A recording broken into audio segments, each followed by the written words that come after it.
बिस्मिल्लाहिर्रहमानिर्रहीम। मेरे देश के लोगों, मैं हूं सरदार आफ्ताब विर्क।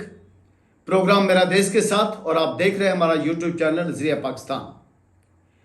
एपीसी पर बात होगी और गालिब के इस शेर के साथ आगाज करते हैं। बाद मरने के मेरे की उसने जफा से तौबा, हाय उस जूद पशेमां का पशेमां होना।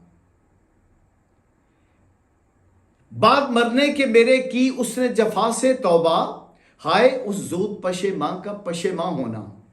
जब वक्त हाथ से निकल गया, जब जुल्म और कत्ल गारत का बाजार गर्म कर दिया, जब लोगों को नंगा कर करके मार लिया, जब सियासत की बेहुरमती कर ली, जब रियासत के सीने में खंजर घोंप दिया और जब पाक फौज को बदनाम कर लिया, जी भर के बदनाम कर लिया पाक फौज को, और जब अपने ऊपर होने वाले तमाम इल्जामात को खुद ही खत्म कर दिया और NRO2 लेकर बैठ गए, जब कवानीन तब्दील करके गुनाहगार हुक्मरान अपने आप को बेगुनाह करवा गए, और जब कौम खून में नहा रही है, अफरा तफरी का एक आलम है, तब ये बात सुनी जा रही है कि आए, हुक्मरान कह रहे हैं, वजीर आजम कह रहा है कि आए सारी कौम मिलकर बैठ जाएं, आए तमाम सियासी जमातें मिलकर बैठ जाएं, एपीसी कर लेते हैं। मैं हैरान हूं कि ये एपीसी उस वक्त क्यों ना याद आई, ये कौमी यकजहती उस वक्त क्यों ना याद आई जब कौम के ज़मीर खरीदे जा रहे थे, उस वक्त क्यों ना याद आई जब अमेरिका की कमांड के तहत मुल्क में तब्दीली लाई जा रही थी, उस वक्त ये एपीसी याद क्यों ना आई जब हिंदुस्तान का नैरेटिव पूरा करते हुए इस मुल्क के अंदर मेंबरान की खरीदो फरोख्त का काम हो रहा था, उस वक्त क्यों ना आई ये एपीसी, उस वक्त क्यों ना याद आई जिस वक्त बेगुनाह लोगों को पकड़कर एक एक बयान देने पर, अपना फंडामेंटल राइट इस्तेमाल करने पर, आइन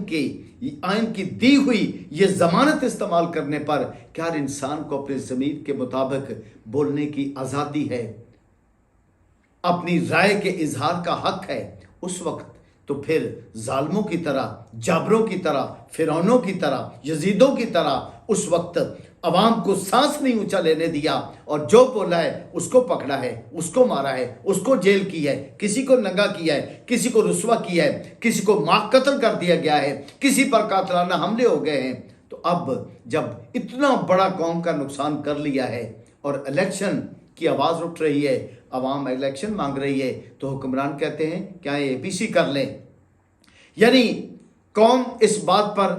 मुकम्मल तौर पर इत्तफाक कर चुकी है कि हमने जालिमों के साथ मिलकर नहीं बैठना। और मेरे अपने ख्याल में नजरिया पाकिस्तान के प्लेटफॉर्म से हम भी आपको ये कहते हैं कि अगर पीटीआई को आप एपीसी में बिठाने में कामयाब हो जाते हैं, और किन शराइत पर, उन शराइत पर जो जिन शराइत का वो ऐलान करते हैं, और उस पर सबसे बड़ी शर्त इलेक्शन करवाने की तारीख का ऐलान है। अगर आप बैठ जाते हैं तो एपीसी किसी काम की है, अगर आप नहीं बैठते, पीटीआई के बगैर एपीसी इसी तरह ये जिस तरह अपने घर में बैठकर आपने दूध जलेबियाँ बांट कर खा ली हों, या चाय रस बांट कर खा लिए हों, या बैठकर गपशप लगा ली हो, इससे अलावा इसकी कोई हैसियत नहीं होगी। लिहाजा कौम कहती है कि आप एपीसी के ड्रामे को रोकें, इलेक्शन का ऐलान करें, यही सबसे बेहतर है, यही रियासत के हक में बेहतर है। और हाँ, एक ये भी गुजारिश करती है कौम कि एपीसी